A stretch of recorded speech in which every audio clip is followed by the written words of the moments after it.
there once lived a young man named Melibee, who was both mighty and wealthy.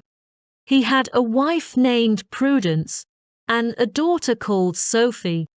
One day, Melibee went for a walk in the fields, leaving his wife and daughter inside their securely locked house. Seizing this opportunity, 3 of his old enemies set ladders against the wall, entered the house, brutally beat his wife, and inflicted mortal wounds on his daughter in 5 places: her feet, hands, ears, nose, and mouth. Upon his return, Melibee was devastated by the scene.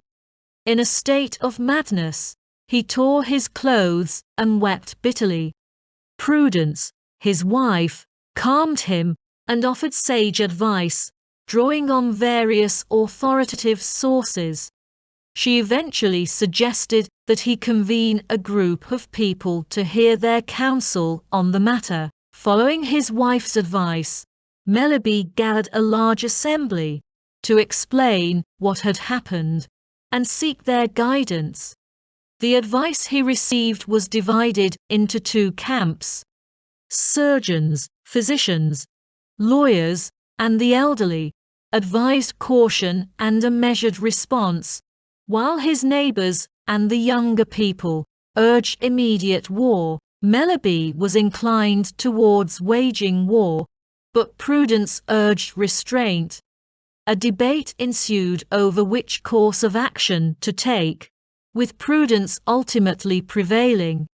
She advised Melibee to carefully choose his counselors and weigh their advice against their apparent and hidden motives. Prudence meticulously reviewed all the advice given to Melibee, demonstrating that open war was not a wise option for various moral, ethical, and practical reasons. Prudence interpreted the attack on Sophie as symbolic of the damage inflicted by the world, the flesh, and the devil.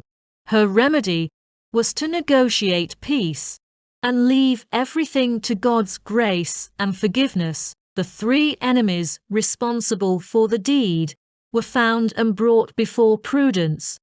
She suggested forgiving them, but Melibee argued for imposing a fine. Prudence once again persuaded him otherwise. Melibee forgave his enemies, and pleased with himself, praised his own generosity at length,